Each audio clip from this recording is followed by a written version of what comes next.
In 2004, Brian Herzlinger released a no-budget independent documentary film entitled My Date with Drew.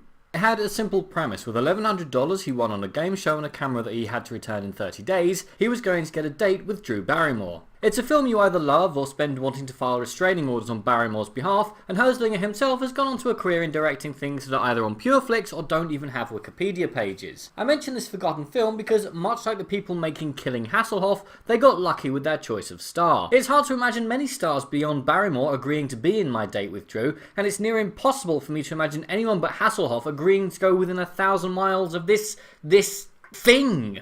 The plot's simple. A failing nightclub owner owes $400,000 to a loan shark. He has no money, no resources and no time, but he does have one last option. He's in a death pool worth a cool $500,000, which would solve all his problems if only he could kill David Hasselhoff. And so begins what I would call the most pathetic, unfunny, degrading film that Hoff has starred in for years, had I not forced myself to sit through Baywatch. Actually, I think this might be worse than Baywatch. At least that one featured actual actors and not comedians who are wandering around set saying dialogue, and towards the end wind up in red ketchup, which I think was supposed to be blood, but I've seen more realistic stuff on sale at the local joke shop. The budget seems to have been nothing, as was the effort put into the performing, acting, stunt work, and as for the Hoff, I seriously hope that he got well paid for appearing in this, because he comes across as the most self-centered, clueless character I've seen in a long time. It feels like the director heard that Ricky Gervais was showered in money and awards for turning celebrities into grotesque parodies of themselves in extras, but never actually bothered to watch an episode to see how it was done. Instead, they just decided to write some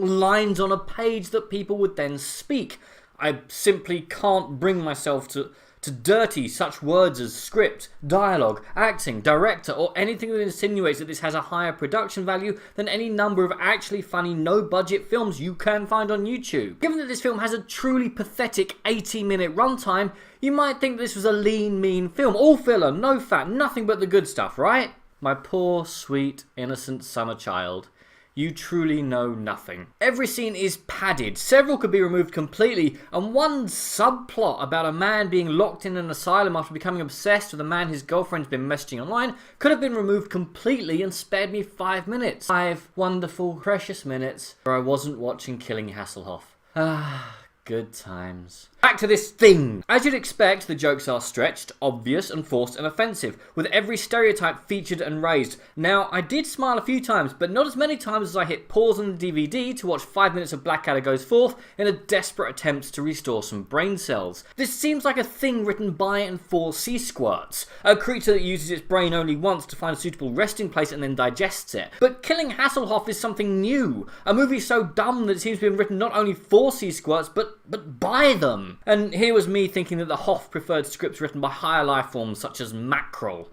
Mind you, it's still a step up from Panto in Nottingham. The plot's told mostly in flashback, but they do nothing with it. I didn't like any of the characters and spent most of the film wishing that its sole semi-interesting idea, a gay hitman, would gun down the entire lot of them. Sadly, he didn't and swiftly degenerated into a humiliating stereotype. I am sure this will find an audience amongst drunken, guffawing sea squirts with no idea of what comedy is actually supposed to be, but even they will be fidgeting towards the end. I could go on about all the plot holes, the way it all ties up at the end, the way that this could have actually been semi-funny if someone who wasn't also responsible for writing the Kevin James sitcom Kevin Can Wait, and the person in the main chair hadn't directed Diary of a Mad Black Woman, but I've already wasted far too much precious, irreplaceable time on this. I loathe it and despise it and expect to see it on my bottom 10 in a few months. This is a fire film. Do not see it under any circumstances. But what did you guys think? And what is your favourite celebrity cameo as themselves in a film or TV show? Comment below, let me know. I'm Daniel, this has been a Dunking. If you've enjoyed this video, please like, share and subscribe.